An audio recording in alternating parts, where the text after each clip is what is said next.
Pai, do Filho e do Espírito Santo. Amém. Divino Espírito Santo, enchei os corações dos vossos fiéis, acendei neles o fogo do vosso amor. Enviai, Senhor, o vosso Espírito e tudo será criado. E renovareis a face da terra. Oremos ao Deus que instruís os corações dos vossos fiéis com os luz do Espírito Santo. Fazei que apreciemos retamente todas as coisas segundo o mesmo Espírito e saibamos dar sempre da sua consolação por Cristo Senhor nosso. Sede da sabedoria. Rogai por nós. Muito bem. Então, agora desliguem todos, incluindo o Luís, o som, que é para não haver interferências, e eu, sendo assim, dou início ao texto que aqui tenho preparado para hoje. Então, começo por dizer que, com a presente sessão e na primeira parte desta sessão, vamos concluir o capítulo 3º da exortação. Abordamos a evangelização, ou melhor, abordamos a evangelização na perspectiva do aprofundamento do querigma. O Papa, fundamentalmente, a este propósito, fala quer do querigma, quer da catequese mistagógica. Depois eu já explico quer uma coisa, quer outra, quando lá chegar, para alguém que porventura não tenha grande contacto com estes dois termos gregos, querigma e mistagogia, ou catequese mistagógica.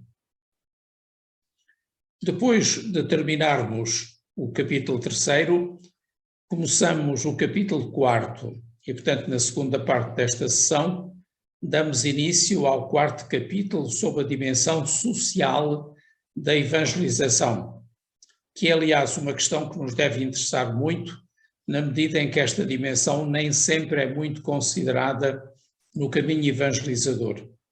As pessoas que falam muito de evangelização, às vezes dão, não sei se dão por descontado ou se porventura desconhecem que a pastoral social é na mesma uma dimensão da evangelização. Aliás, não há verdadeira evangelização sem concretização social. E por isso, sem pastoral social, a evangelização está truncada, não está completa. Mas, quando chegarmos a essa parte, logo falaremos. Então, a 4ª parte do 3º capítulo intitula-se Uma evangelização para o aprofundamento do querigma. Eu penso que todos nós temos presente que por querigma se entende o primeiro anúncio. O primeiro anúncio, o querigma, portanto, é aquele da manhã de Pentecostes, em que Pedro fala à multidão e diz resumidamente aquilo que todos nós conhecemos, que é, aqui aliás, Pedro repete nos Atos dos Apóstolos, na leitura da festa da manhã, do batismo do Senhor, que Deus ungiu com o Espírito Santo Jesus Cristo, que passou fazendo o bem e salvando a todos do poder do demónio.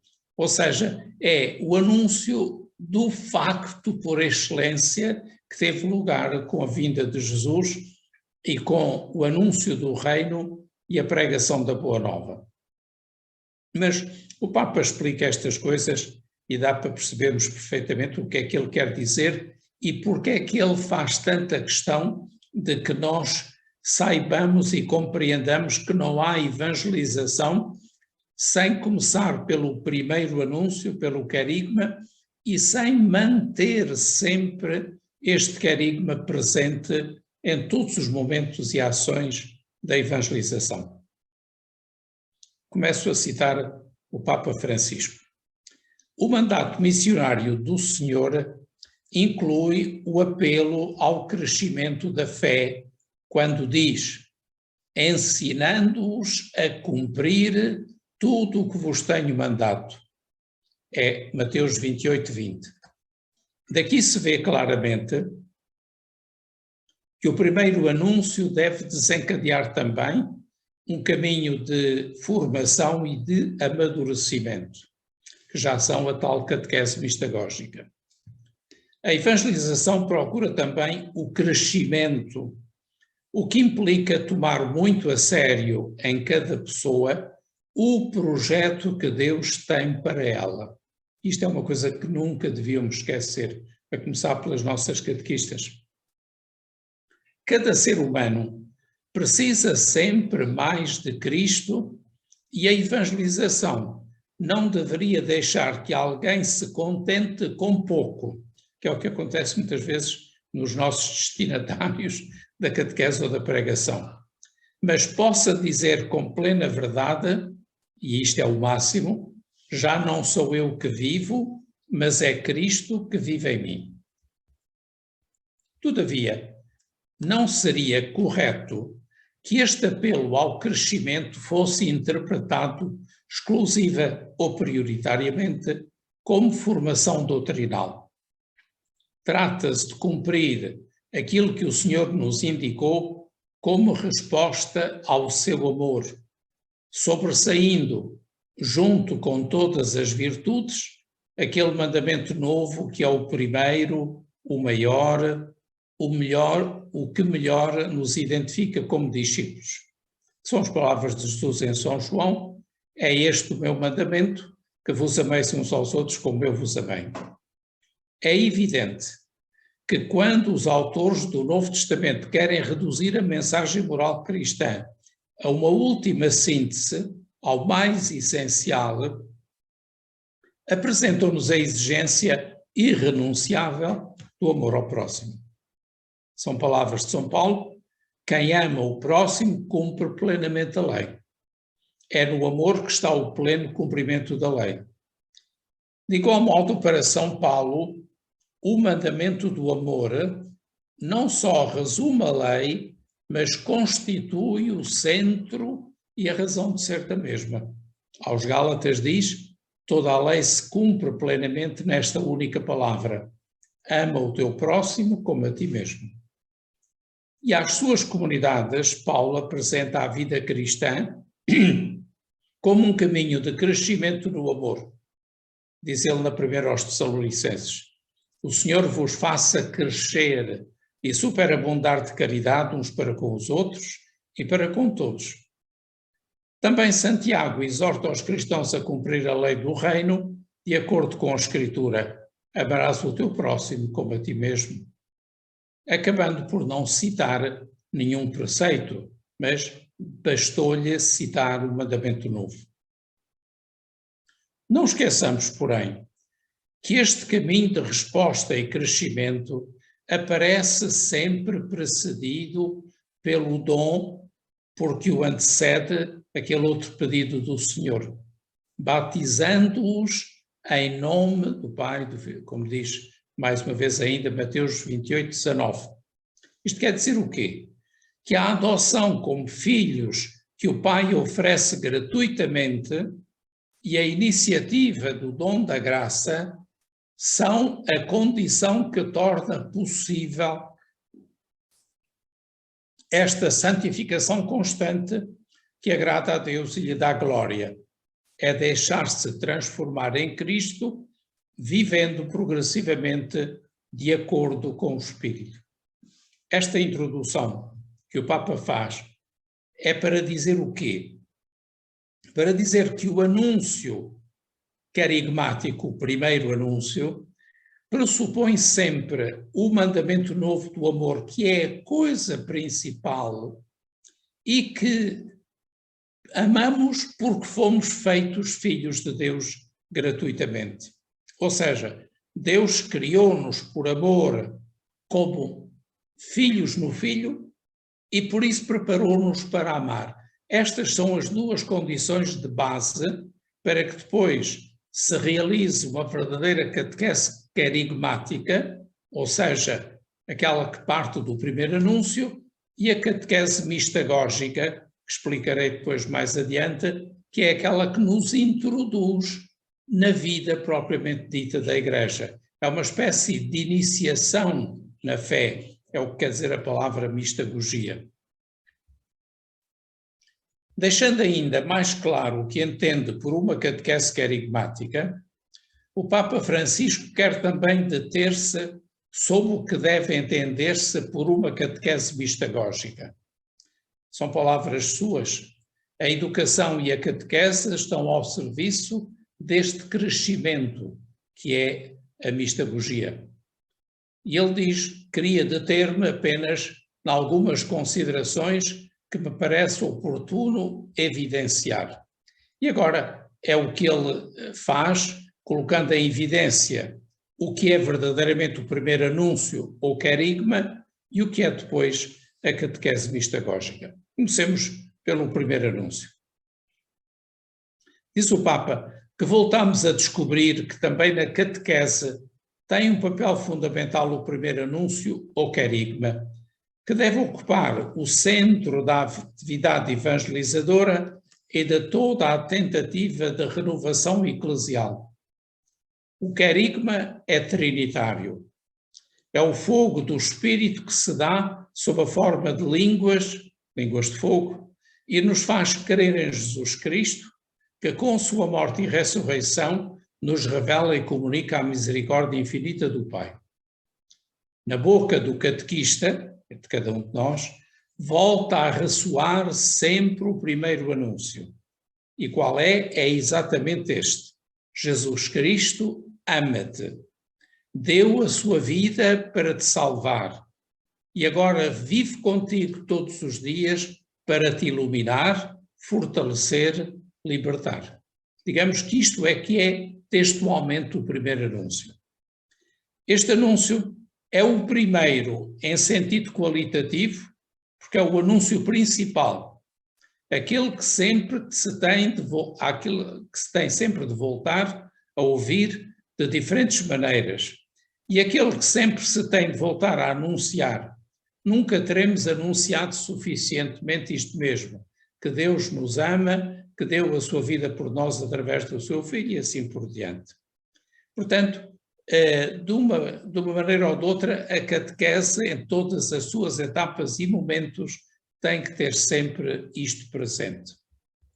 Por tudo isto, não se deve pensar que na catequese o querigma, ou seja, o primeiro anúncio, é deixado de lado em favor de uma formação supostamente mais sólida.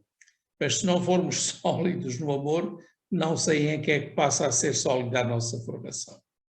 Não há nada de mais sólido, mais profundo, mais seguro, mais consistente e mais sábio que esse anúncio. Toda a formação cristã é primariamente o aprofundamento do querigma, que se vai cada vez mais e melhor fazendo carne, que nunca deixa de iluminar a tarefa catequética e permite compreender adequadamente o sentido de qualquer tema que se desenvolve na catequese. Ele é sempre o ponto de partida. É o anúncio que dá resposta ao anseio de infinito que existe em todo o coração humano. A centralidade do querigma requer certas características do anúncio que hoje são necessárias em toda a parte. Que exprima o amor salvífico de Deus como prévio à obrigação moral e religiosa, que não importa a verdade, mas faça apelo à liberdade. Que não imponha a verdade, peço desculpa, mas faça apelo à liberdade. Que seja pautado pela alegria, o estímulo, a vitalidade e uma integralidade harmoniosa que não reduz a pregação a poucas doutrinas, por vezes mais filosóficas que evangélicas. Isto exige do evangelizador, do catequista, certas atitudes que ajudam a acolher melhor o anúncio, e elas são proximidade, abertura ao diálogo, paciência, acolhimento cordial que não condena. Portanto, sermos, no fundo, como Jesus foi para com todos nós. E agora, esclarecido ainda melhor o que é verdadeiramente o querigma, ou seja, o primeiro anúncio, que tem que estar sempre presente e atualizado e vivido, o Papa fala então da mistagogia. Outra característica da catequese que se desenvolveu nas últimas décadas é a iniciação mistagógica.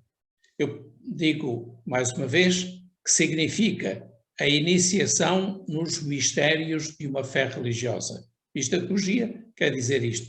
Não podemos apenas receber um anúncio teórico, mas temos que ser iniciados, lançados a viver na experiência concreta da nossa fé, da nossa celebração litúrgica, da nossa vida eclesial, aquilo que é uma verdadeira fé praticada. Que significa essencialmente duas coisas, explica o Papa. A necessária progressividade da experiência formativa, na qual intervém toda a comunidade, e uma renovada valorização dos sinais litúrgicos da iniciação cristã. Ou seja, se nós não aplicamos isto à vida e se não vemos isto concretizado nas nossas comunidades e nas nossas celebrações, não há verdadeira mistagogia. O encontro catequético é um anúncio da palavra e está centrado nela, mas precisa sempre de uma ambientação adequada e de uma motivação atraente do uso de símbolos eloquentes, da sua inserção num amplo processo de crescimento e da integração de todas as dimensões da pessoa num caminho comunitário de escuta e resposta. É bom que toda a catequese preste uma especial atenção àquilo que o Papa chama a via da beleza.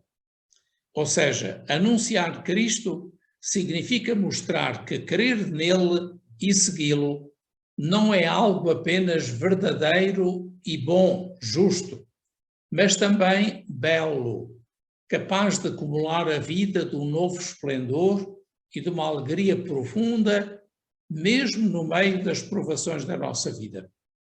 Nesta perspectiva, todas as expressões de verdadeira beleza podem ser reconhecidas como uma senda que ajuda a encontrar-se com o Senhor Jesus.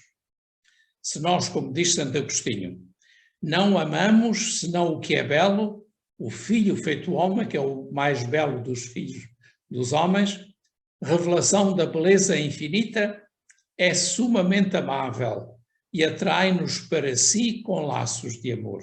É preciso que nós façamos esta experiência. Por isso torna-se necessário que a formação na via da beleza esteja inserida na transmissão da fé. Se nós não transmitimos uma fé que também, além de ser verdadeira e boa, seja também bela, torna-se fastidioso e ninguém vai atrás de nós. É preciso ter a coragem de encontrar novos sinais, os novos símbolos, uma nova carne para a transmissão da palavra, as diversas formas de beleza que se manifestam em diferentes âmbitos culturais, incluindo aquelas modalidades não convencionais de beleza que podem ser pouco significativas para os evangelizadores, mas tornam-se particularmente atraentes para os outros. Ou seja, relativamente à proposta moral da catequese, que convida a crescer na fidelidade ao estilo de vida do Evangelho, é oportuno indicar sempre o bem desejável, a proposta de vida, de maturidade, de realização, de fecundidade, sob a luz que pode entender a nossa denúncia dos males que a podem obscurecer. Creio que perceberam o que é que o Papa quer dizer com este caminho da beleza. É tornar a nossa pregação atraente, agradável, convincente. E agora, propriamente a terminar este capítulo sobre a evangelização, o Papa fala ainda de um aspecto que é muito importante e que a todos nós deve interessar muito. Trata-se do acompanhamento espiritual dos processos de crescimento.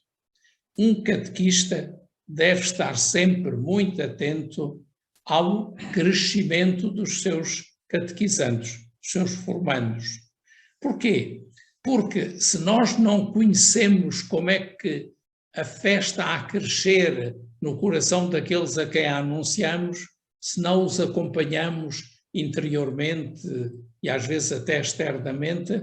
Corremos o risco de dizer coisas que depois não incidem na vida prática e concreta das pessoas.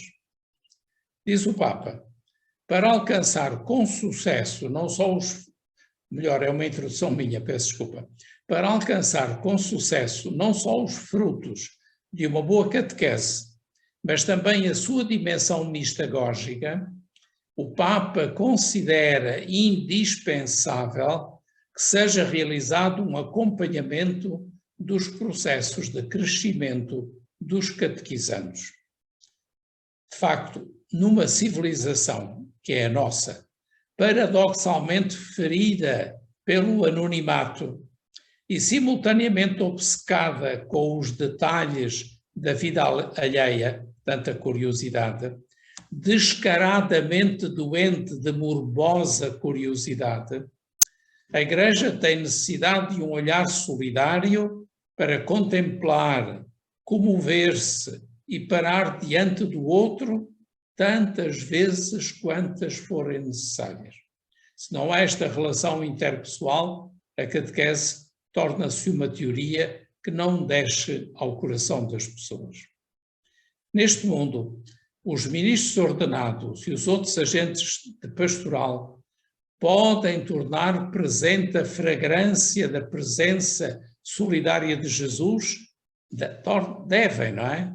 E o seu olhar pessoal. A Igreja deverá iniciar os seus membros, sacerdotes, religiosos e leigos, nesta arte do acompanhamento, para que todos aprendam a descalçar sempre as sandálias diante da terra sagrada do outro. Devemos dar ao nosso caminhar o ritmo salutar da proximidade, com um olhar respeitoso e cheio de compaixão, para que ao mesmo tempo cure, liberte e anime a amadurecer na vida cristã. Embora nos possa soar óbvio, o acompanhamento espiritual deve conduzir cada vez mais para Deus. Ou seja, quando ensinamos, precisamos ter a noção que aquilo que ensinamos produziu efeito, realizou efetivamente uma aproximação de Deus. E isto é acompanhamento espiritual, em quem podemos alcançar Deus a verdadeira liberdade. Alguns, contrariamente ao que deveria ser, creem-se livres quando caminham à margem de Deus, sem se dar conta que ficam existencialmente órfãos, desamparados, sem um lar para onde possam voltar sempre. Deixam de ser peregrinos para se transformarem em errantes, que giram indefinidamente ao redor de si mesmos, sem chegar a lado nenhum. O acompanhamento seria contraproducente caso se tornasse uma espécie de terapia, e às vezes também é verdade que entendemos o acompanhamento desta maneira, que incentive esta reclusão das pessoas na sua imanência, na sua interioridade, e deixe de ser uma peregrinação juntos como comunidade com Cristo para o Pai. Hoje, mais do que nunca, precisamos de homens e mulheres que conheçam, a partir da sua experiência de acompanhamento, o modo de proceder onde reina a prudência, a capacidade de compreensão, a arte de esperar, a docilidade ao espírito, para, no meio de todos, defender as ovelhas a nós confiadas dos lobos que tentam desgarrar o rebanho. E isto é tão realidade tantas vezes. Precisamos de nos exercitar na arte de escutar, que é mais do que ouvir. Escutar na comunicação com o outro é a capacidade do coração que torna possível a proximidade, sem a qual não existe um verdadeiro encontro espiritual. Escutar ajuda-nos a individuar o gesto e a palavra oportunos que nos desinstalam da cómoda condição de espectadores. Só a partir desta escuta respeitosa e compassiva é que se podem encontrar os caminhos para um crescimento genuíno, despertar o desejo do ideal cristão, o anseio de corresponder plenamente ao amor de Deus e o anelo de desenvolver o melhor de quanto Deus semeou na nossa própria vida. Por isto tudo que o Papa acaba de dizer, percebe-se o que é, afinal, um verdadeiro acompanhamento. Por isso, faz falta uma pedagogia, foi tudo o que estivemos a dizer, que introduza a pessoa passo a passo até chegar à plena apropriação do mistério.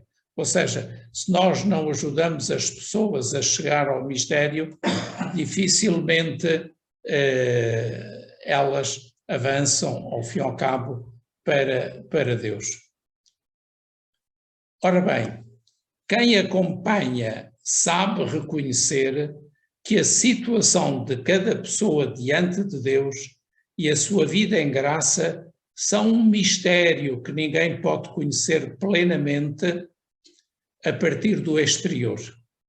O Evangelho, ou seja, temos que o ver e que o conhecer dentro do coração de cada nosso formando. O Evangelho propõe-nos que se corrija e ajude a crescer uma pessoa a partir do reconhecimento da maldade objetiva das suas ações, mas sem proferir juízos sobre a sua responsabilidade e culpabilidade. Seja como for, um válido acompanhante não transige com fatalismos nem com a pusilanimidade, ou seja, tem paciência, mas não cede na exigência. Sempre convida a querer curar-se, a pegar no catre, como ao curado paralítico, a abraçar a cruz, a deixar tudo e partir sem cessar para anunciar o Evangelho. A experiência pessoal de nos deixarmos acompanhar e curar, conseguindo exprimir com plena sinceridade a nossa vida a quem nos acompanha, ensina-nos a ser pacientes e compreensivos com os outros e habilita-nos a encontrar as formas para despertar neles a confiança, a abertura e a vontade de crescer. E a terminar, o Papa diz: o acompanhamento espiritual autêntico começa sempre e prossegue no âmbito do serviço à missão evangelizadora. Isto é claramente distinto de todo o tipo de acompanhamento intimista, de autorrealização isolada. Os discípulos missionários acompanham discípulos missionários. Quem o é de facto sabe fazer outros verdadeiros discípulos missionários. E agora, último subcapítulo, a concluir a quarta parte do terceiro capítulo, o Papa recorda-nos uma coisa óbvia e que não podemos esquecer. É que toda a evangelização decorre ao redor da palavra de Deus. Sem uma vida verdadeira da palavra, nunca seremos bons evangelizadores. O Papa Francisco termina este terceiro capítulo, dedicado ao anúncio do Evangelho, com um importante apelo à totalidade do processo de evangelização, que, como é óbvio, deve ser realizado ao redor da palavra de Deus. Não é só a homilia que se deve alimentar da palavra de Deus.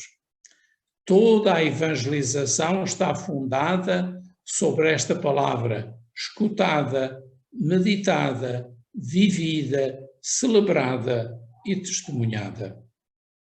A Sagrada Escritura é fonte da evangelização.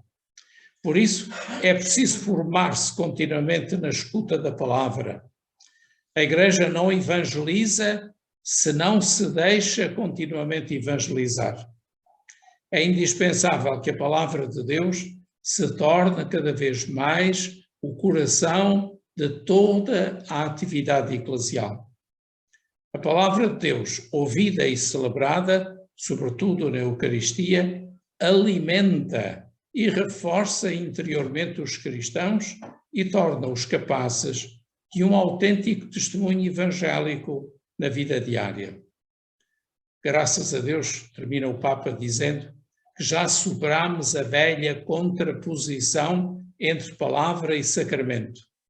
A palavra proclamada, viva e eficaz, prepara a recepção do sacramento e no sacramento essa palavra alcança a sua máxima eficácia.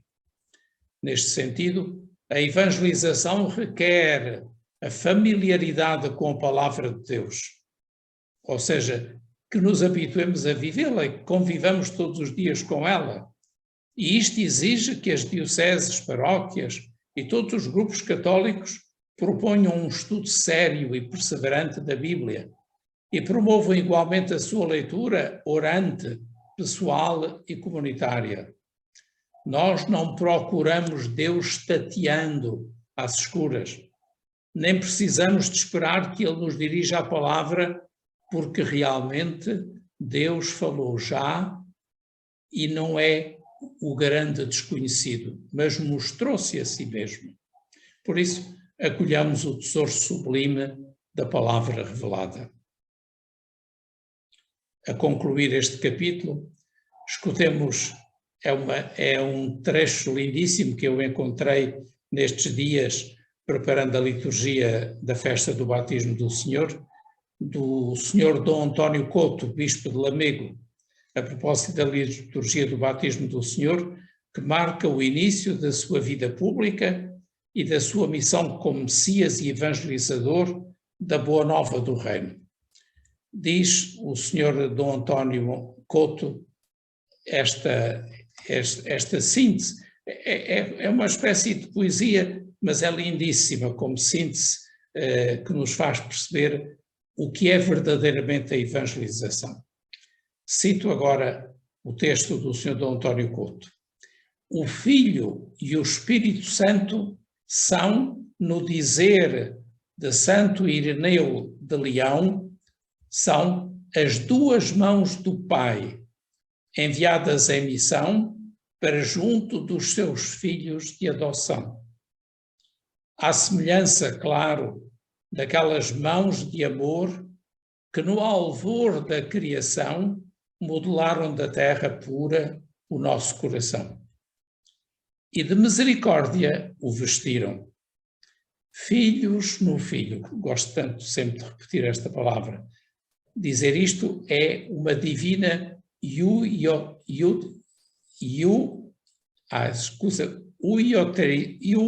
uiotesia, é a palavra grega, que quer dizer exatamente isto, filhos no Filho.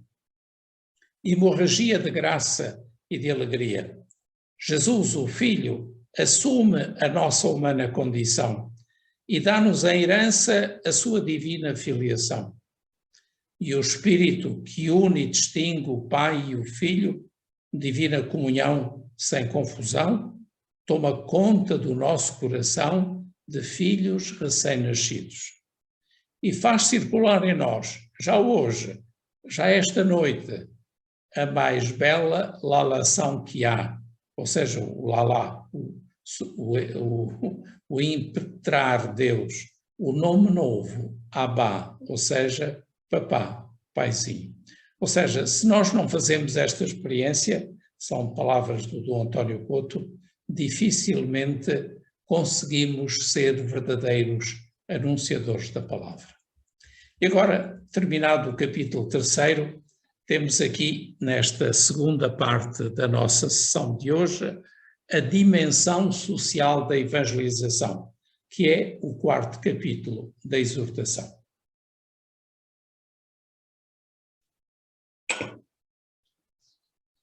Passamos agora, terminado o 3º capítulo da Evangelii Gaudium, ao seu 4º capítulo, dedicado, como já referimos, à dimensão social da evangelização.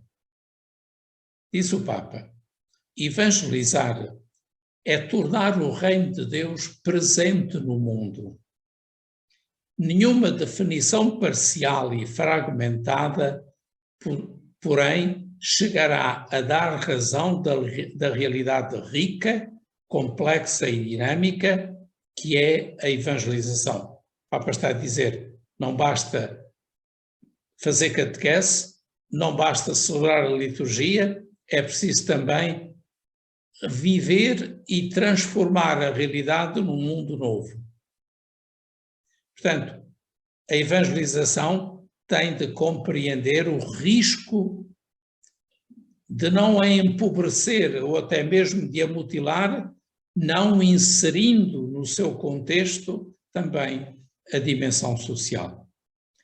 Desejo agora partilhar as minhas preocupações relacionadas com a dimensão social da evangelização, precisamente porque se esta dimensão não for devidamente explicitada, corre-se sempre o risco de desfigurar o sentido autêntico e integral da missão evangelizadora. Numa primeira parte deste capítulo, quarto, o Papa aborda as repercussões comunitárias e sociais do querigma, para dizer que o primeiro anúncio não é só um anúncio supostamente espiritual e teórico em torno da revelação de Jesus Cristo, mas é o chamamento à transformação da história e do mundo. Na primeira parte deste novo capítulo, o Papa analisa as repercussões comunitárias e sociais do querigma. Como se compreende, estamos sempre no âmbito da evangelização, mas sem descurar a importância das dimensões comunitárias e sociais da evangelização. Na verdade, o querigma possui um conteúdo inevitavelmente social. No próprio coração do Evangelho aparece a vida comunitária e o compromisso com os outros. O conteúdo do primeiro anúncio tem uma repercussão moral imediata, cujo centro é a caridade. E neste sentido, o Papa começa por salientar a relação entre a confissão da fé e o compromisso social. Confessar um Pai que ama infinitamente cada ser humano implica descobrir que assim lhe confere uma dignidade infinita, o amor do Pai a cada um de nós. Confessar que o Filho de Deus assumiu a nossa carne humana significa que cada pessoa humana foi elevada até ao próprio coração de Deus. Confessar que Jesus deu o seu sangue por nós impede-nos de ter qualquer dúvida acerca do amor sem limites que enobrece todo o ser humano. A sua redenção tem um sentido social, porque Deus em Cristo não redime somente a pessoa individual, mas também as relações sociais entre os homens. Confessar que o Espírito Santo atua em todos implica reconhecer que ele procura permear toda a situação humana e todos os vínculos sociais. O Espírito Santo possui uma infinita inventiva própria da mente divina, que sabe prover e desfazer os nós das vicissitudes humanas mais complexas e impenetráveis. A evangelização procura colaborar também com esta ação libertadora do Espírito. O próprio mistério da Trindade nos recorda que somos criados à imagem desta comunhão divina, que é trinitária, pelo que não podemos realizar-nos nem salvar-nos sozinhos, mas uns com os outros. A partir do coração do Evangelho, reconhecemos a conexão íntima que existe entre evangelização e promoção humana, que se deve necessariamente exprimir e desenvolver em toda a ação evangelizadora. A aceitação do primeiro anúncio, que convida a deixar-se amar por Deus e a amá-lo com o amor que Ele mesmo nos comunica, provoca na vida das pessoas e nas suas ações uma primeira e fundamental reação: desejar procurar e ter a peito o bem dos outros. Sem esta concepção, que é relacional e social, não há verdadeira evangelização. A palavra de Deus ensina que no irmão está o prolongamento permanente da encarnação para cada um de nós. Sempre que fizeste isto a um destes meus irmãos mais pequeninos, a mim o fizeste. O que fizermos aos outros tem uma dimensão transcendente, mas ao mesmo tempo histórica. Com a medida com que medirdes, assim sereis medidos. E corresponde à misericórdia divina para conosco. Sede misericordiosos como o vosso Pai é misericordioso. Não julgueis e não sereis julgados. Não condeneis e não sereis condenados. Perdoai e sereis perdoados. Dai e dar-se-vos-á, a medida que usardes com os outros será usada convosco. Por isso mesmo, também o serviço da caridade é uma dimensão constitutiva da missão da Igreja e expressão irrenunciável da sua própria essência. Assim como a Igreja é missionária por natureza, também brota inevitavelmente dessa natureza a caridade efetiva para com o próximo, a compaixão que compreende, assiste e promove. Então aqui agora o Papa coloca esta perspectiva na dimensão do reino que nos solicita. O reino de Deus que está entre nós, que está no meio de nós, leva-nos exatamente a esta dimensão social e comunitária, compromete-nos com ela. Posto isto, o Papa Francisco recorda-nos que é o próprio reino de Deus que nos solicita esta dimensão comunitária e social da fé. Ao lermos as Escrituras, fica bem claro que a proposta do Evangelho não consiste só numa relação pessoal com Deus.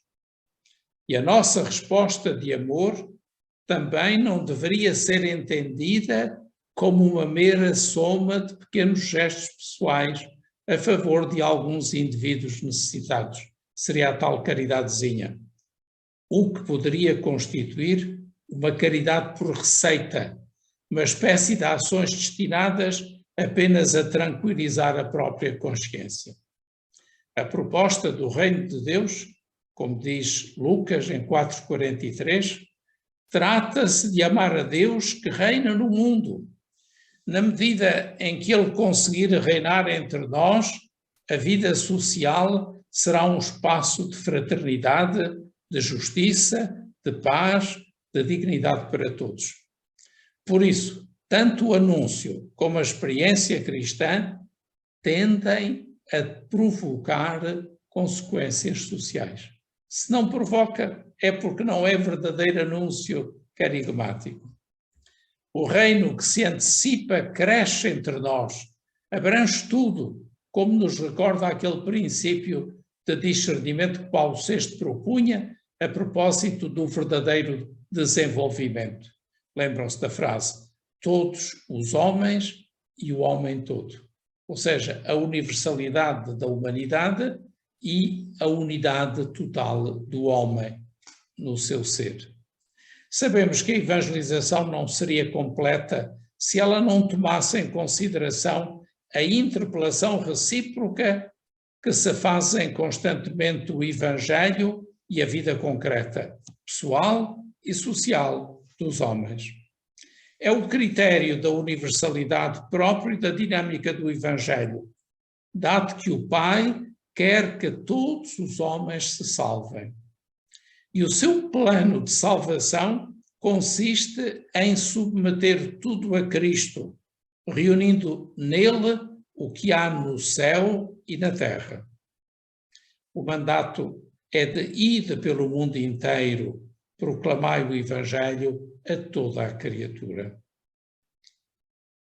Porque toda a criação se encontra em expectativa ansiosa, aguardando a revelação dos filhos de Deus.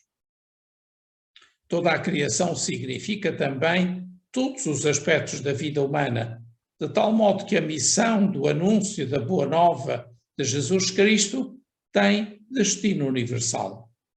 A verdadeira esperança cristã que procura o reino escatológico gera sempre história, ou seja, é naturalmente concreta. E agora o Papa, avançando já para o fim desta primeira parte do capítulo 4, fala da relação entre isto que ele acabou de dizer, que é natural no próprio processo evangelizador, e aquilo a que chamamos a doutrina da Igreja sobre as questões sociais. É evidente que há uma sistematização que a Igreja fez a propósito dos documentos do magistério, dos documentos chamados da doutrina social da Igreja. Mas isto é apenas o ponto de partida, que depois se deve tornar ponto de chegada da transformação social cristã. Agora, nós o que estamos aqui a tentar perceber, antes de entrarmos na análise disso que o Papa fará a seguir, mas precisamos de compreender que evangelização pressupõe também transformação das realidades sociais. A concluir esta primeira parte do capítulo 4, o Papa Francisco procura distinguir o específico da doutrina social da Igreja daquilo que são as dimensões comunitária e social da evangelização, que naturalmente utiliza também a doutrina social da Igreja e o seu magistério. Diz o Papa: os ensinamentos da Igreja acerca de situações contingentes estão sujeitos a maiores ou novos desenvolvimentos e podem ser objeto de discussão, mas não podemos evitar de ser concretos. Sem pretender entrar em detalhes, mas para que os grandes princípios sociais não fiquem meras generalidades que não interpelam ninguém. Já não se pode afirmar que a religião deve limitar-se ao âmbito privado e serve apenas para preparar as almas para o céu. Seria demasiado pouco pensar dessa maneira. Sabemos que Deus deseja a felicidade dos seus filhos, também nesta terra. Embora estejam sujeitos e sejam chamados à plenitude eterna, porque Ele criou todas as coisas para o nosso usufruto, para que todos possam usufruir delas. Por isso, a conversão cristã exige rever especialmente tudo o que diz respeito à ordem social e consecução do bem comum. Se não realizamos tudo de maneira a tornar o bem comum acessível a todos, não fazemos evangelização. Por conseguinte, ninguém pode exigir-nos que releguemos a religião para a intimidade secreta das pessoas, para a sacristia, como a gente costuma dizer, sem qualquer influência na vida social e nacional, sem nos preocupar com a saúde das instituições e da sociedade civil, sem nos pronunciarmos sobre os acontecimentos que interessam aos cidadãos. Era como se nós não quiséssemos interferir na vida política ou na vida pública, porque isso é para os políticos. Não, é para nós, é para todos nós. Uma fé autêntica, que nunca é cómoda nem individualista, comporta sempre um profundo desejo de mudar o mundo, transmitir valores, deixar a Terra um pouco melhor depois da nossa passagem por ela. Amamos este magnífico planeta onde Deus nos colocou e amamos a humanidade que o habita, com todos os seus dramas e cansaços, com os seus anseios e esperanças, com os seus valores e fragilidades. A Terra é a nossa casa comum e todos somos irmãos. Embora a justa ordem da sociedade e do Estado seja dever central da política, a Igreja não pode nem deve ficar à margem na luta pela justiça. Todos os cristãos, incluindo os pastores, são chamados a preocupar-se com a construção de um mundo melhor. Além disso, e aqui são palavras fortes do Papa, nem a Igreja possui o monopólio da interpretação da realidade social, ou da apresentação de soluções para os problemas contemporâneos. Posso repetir aqui, diz o Papa, o que indicava com grande lucidez Paulo VI. Perante situações assim tão diversificadas, torna-se-nos difícil tanto pronunciar uma palavra única como propor uma solução que tenha um valor universal. Mas isso não é ambição nossa, nem mesmo a nossa missão. É às comunidades cristãs que cabe analisarem com objetividade a situação própria do seu país. São palavras de uma sabedoria fantástica que o Papa nos diz. E pronto, vamos entrar no último parágrafo. Terminamos a primeira parte e eu acrescento apenas, em seguida, diz o Papa, procurarei concentrar-me sobre duas grandes questões que me parecem fundamentais neste momento da história. E são estas as duas questões. Desenvolvê-las-ei com uma certa amplitude, porque considero que irão determinar o futuro da humanidade.